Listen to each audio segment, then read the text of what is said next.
Nutrition चुनो।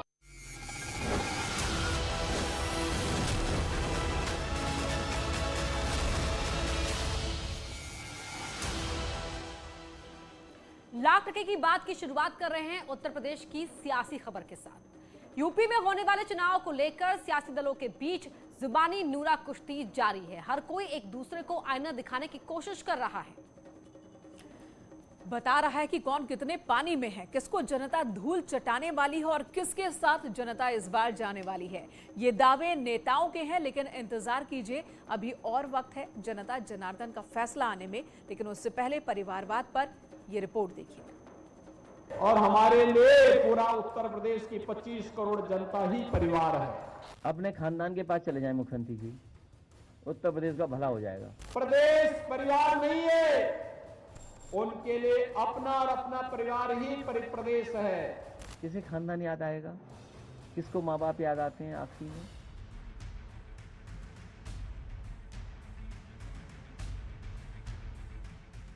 दो दलों के बीच की लड़ाई एक बार फिर से परिवारवाद पर आ गई। जैसे जैसे चुनाव नजदीक आते जा रहे हैं, वैसे वैसे नेताओं की जुबान और तीखी होती जा रही है। सत्ता के संग्राम में और सत्ता की कुंजी पाने की फिराक में हर सियासी दल हर वो दांवपेच आजमा रहा है जिससे वोटों की फसल को काटा जा सके। वे तो केवल अपने आप तक सीमित हैं, उनके लिए प्रदेश परिवार नहीं है, उनके लिए अपना और अपना परिवार ही प्रदेश है। उससे बाहर सोच ही नहीं है। और भारतीय जनता पार्टी के लिए, प्रधानमंत्री मोदी जी के लिए पूरा भारत परिवार है और हमारे लिए पूरा उत्तर प्रदेश की 25 करोड़ जनता ही परिवार है। वैसे ये पहली बार नहीं है जब बीजेपी ने समाजवादी परिवार को इस तरह से घेरने की कोशिश की है। जब भी समाजवादी पार्टी किसी पार्टी के लिए सियासी चुनौती बनेगी तो मानकर चलिए, मुलायम परिवार के विरोध में हर सियासी दल दांव जरूर लगाएगा, परिवारवाद पर निशाना साधेगा और हर दल एक दूसरे को आईना दिखाते सुनाई देंगे। इसलिए अखिलेश यादव ने भी योगी आदित्यनाथ के बयान पर तीखा पलटवार किया। अपने खानदान के पास चले जाएं मुख्यमंत्री जी, उत्तर प्रदेश का भला हो जाएगा। कम से कम मुख्यमंत्री जी को ये भाषा नहीं बोलनी चाहिए। और पहली बार नहीं बोल रहे, वो कई बार बोल चुके हैं खानदान। अब किसे खानदान याद आएगा, किसको माँ बाप याद आते हैं आखिरी में? किसको याद आते हैं? तो अब ये मुख्यमंत्री जी जाने वाले हैं। तो बात बहुत साफ है कि यूपी में 2022 की सियासी लड़ाई इस बार और ज्यादा दिलचस्प होने वाली है। हर कोई एक दूसरे को आईना दिखाने की कोशिश करेगा, 2022 में सरकार बनाने का दावा करेगा, लेकिन जनता को तय करना है कि उनको किन मुद्दों पर सियासी लड़ाई लड़नी है। Bureau report, network 18।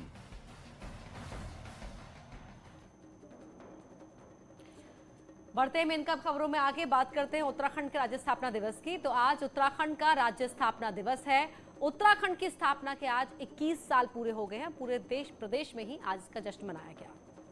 और देहरादून में सबसे पहले सीएम शहीद स्मारक स्थल पहुंचे और यहां पर शहीदों को श्रद्धांजलि दी। उनके साथ प्रदेश अध्यक्ष मदन कौशिक और कैबिनेट मंत्री बंशीधर भगत मौजूद थे। स्थापना दिवस पुलिस लाइन में आयोजित कार्यक्रम में कई तरह के करतब भी देखने को मिले, जो इस वक्त आप टीवी स्क्रीन पर देख रहे हैं। तो 3 तस्वीरें आपको दिखा रहे हैं। 21 साल का उत्तराखंड हो गया, तो ऐसे में स्थापना दिवस के मौके पर तरह तरह के कार्यक्रम किए गए। कई जवानों ने बाइक से करतब दिखाया, घोड़ों के भी करतब कार्यक्रम के दौरान देखने को मिले।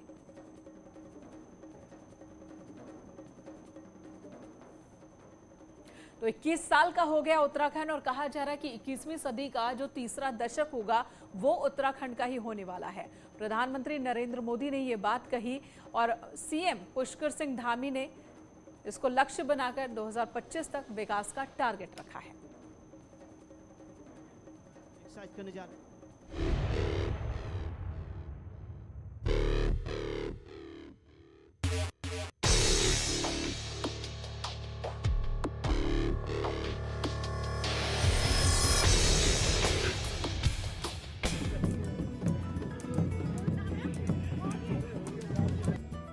अटल जी ने बनाया, मोदी जी सवारेंगे। 21 साल के हो चुके उत्तराखंड की जनता को मुख्यमंत्री धामी ने मंच से यही भरोसा दिलाया कि डबल इंजन की सरकार में जमकर काम हो रहा है। 5 साल में बहुत कुछ हुआ है और जब राज्य 2025 में 25 साल का होगा तो राज्य विकास की नई ऊंचाइयां छुएगा। बतौर मुख्यमंत्री पुष्कर सिंह धामी ने अपने पहले राज्य स्थापना दिवस में जनता को जोड़ने की कोशिश की, तो राष्ट्रपति, प्रधानमंत्री, गृह मंत्री और राष्ट्रीय अध्यक्ष जेपी नड्डा ने शुभकामनाएं दी। प्रधानमंत्री ने 9 नवंबर के मौके की भी अपनी बात को दोहराते हुए ट्वीट किया कि पिछले 5 वर्षों में प्रदेश ने जो प्रगति की है, उससे मुझे विश्वास है कि ये पूरा दशक उत्तराखंड का होने वाला है। जैसा केदारनाथ में माननीय प्रधानमंत्री जी ने हमारे सामने, सब लोगों के सामने, उत्तराखंड वासियों के लिए उन्होंने कहा कि आने वाले समय में जो ये तीसरा दशक है, 20 से 30 का दशक, ये उत्तराखंड का दशक होगा और उत्तराखंड हिंदुस्तान के हर क्षेत्र में श्रेष्ठ राज्य बने, उसके लिए हम सब काम करेंगे। 21वें स्थापना दिवस के मौके पर खटीमा से आने वाले मुख्यमंत्री ने आंदोलनकारियों को पेंशन बढ़ाकर सौगात दी है और 3100 से बढ़ाकर जहां पेंशन को 4500 रूपए किया गया, वहीं 5000 रूपए से बढ़ाकर पेंशन को 6000 करने की घोषणा मुख्यमंत्री ने की। मैं स्वयं ऐसे क्षेत्र से आता हूं जहां पर 1 सितंबर 1994 को खटीमा में सबसे पहले गोलीकांड हुआ था और उनकी पीड़ा, उनकी भावनाएं और उनको मैं अच्छी तरह से जानता हूं। इसलिए आज हमारी सरकार ने तय किया कि आंदोलनकारियों की जो 3100 पेंशन थी उसको 4500 किया गया है और साथ में जो 5100 पेंशन मिलती थी उसको हमने 6000 किया। साल 2021 में उत्तराखंड 21 साल का हो गया। इस मौके पर पीएम मोदी और सीएम धामी पहले 2025 और फिर 2030 तक विकास के टारगेट की बात कर रहे हैं और इसी विकास की बात को बीजेपी 2022 में चुनावी एजेंडा बनाने के मूड में है। दीपांकर भट्ट, न्यूज़ 18, देहरादून। अगले 7 दिन इसी तरह का उत्सव उत्तराखंड में देखने को मिलने वाला है। चलिए अब बढ़ते आगे, बात करते हैं उत्तर प्रदेश की। सीएम योगी ने बदायूं में जहां एक तरफ 1400 करोड़ रुपए की 359 परियोजनाओं का शिलान्यास और लोकार्पण किया, तो वहीं शाहजहांपुर को 500 करोड़ की 101 परियोजनाओं की सौगात दी। सीएम शाहजहांपुर में जनसभा से पहले बीजेपी नेता निर्भय चंद्र भी पहुंचे, जहां पर उन्होंने साथ खाना खाया, साथ ही बीजेपी नेता के परिवार और बच्चों का भी हाल जाना। इसके बाद जनसभा करते हुए एक तरफ बीजेपी सरकार के कामों की तारीफ की, तो वहीं पिछली सरकारों पर निशाना साधा। तो 3 तस्वीरें आप देख रहे हैं, यहाँ पर 359 परियोजनाओं का तोहफा बदायूं में दिया। शाहजहांपुर में भी सीएम योगी को आप देख सकते हैं। इसके अलावा नेता के घर पर खाना खाने के दौरान की तस्वीरें टीवी स्क्रीन पर है। बदायूं में सीएम योगी ने जनसभा करके एसपी समेत पूरे विपक्ष पर हमला बोला। योगी ने कहा कि पिछली सरकारों में सरकारी योजनाओं में तुष्टीकरण होता था, एक खास जाति और धर्म के लोगों को वरीयता दी जाती थी। राम मंदिर निर्माण में विपक्षी दलों ने सालों तक अड़ंगा लगाए रखा था।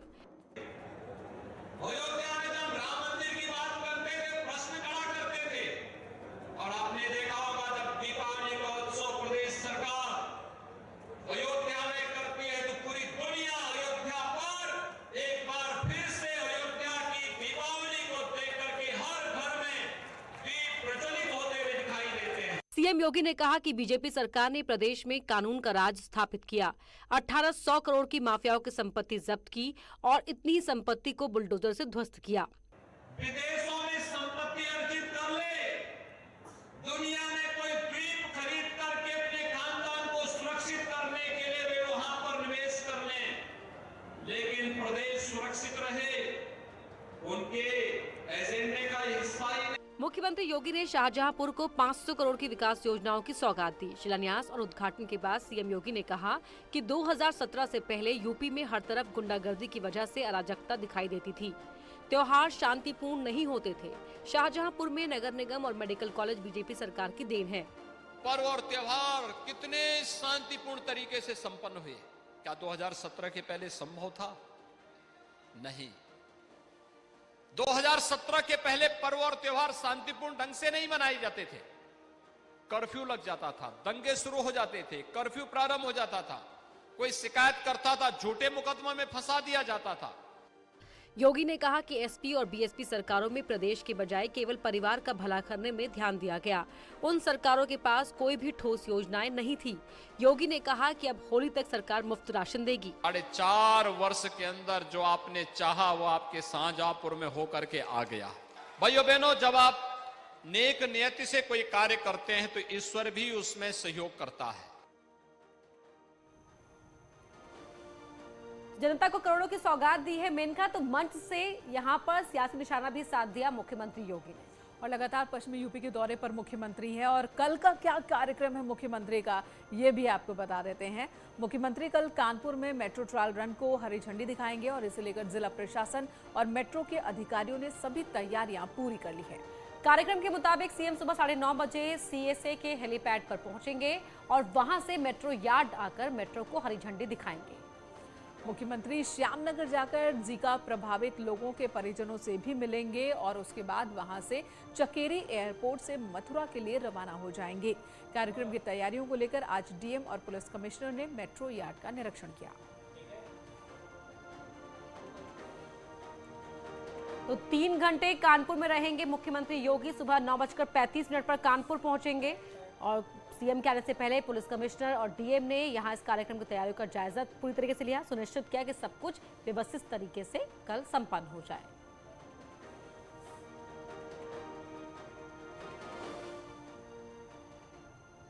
तो सीएम का ये दौरा लगातार जारी है। बढ़ते आगे बात करते हैं मुजफ्फरनगर के, जहां 5 परिवार के 15 सदस्यों ने हिंदू धर्म में वापसी की। बगरा के आश्रम में यज्ञ कर विधि विधान से दोबारा हिंदू धर्म अपनाया।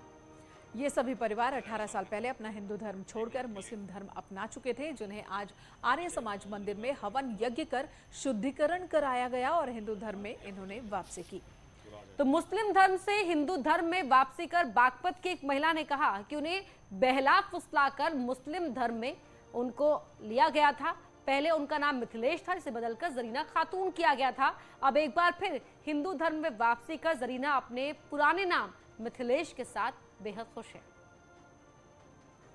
हम पहले जो थे हम बकाए में आके और हम ही मान लाए थे।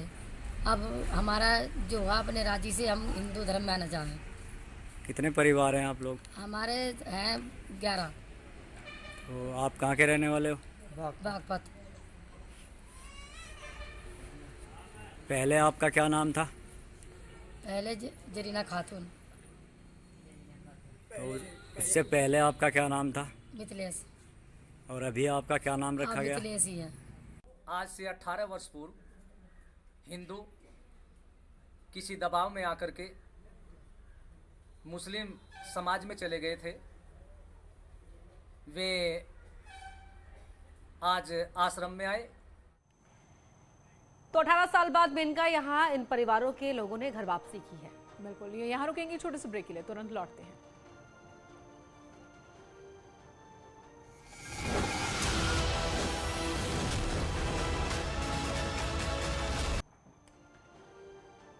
एक बार फिर से आपका स्वागत है और वक्त हो गया लाख टके की बात का।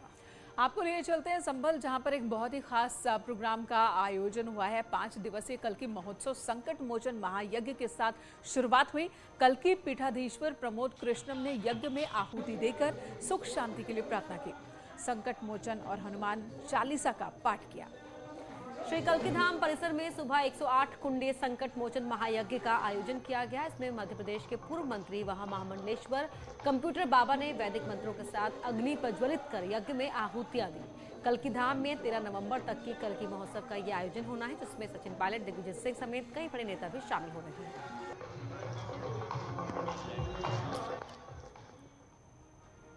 और इसी के साथ ही फिलहाल लाख टके की बात में इतना ही। खबरें जारी है।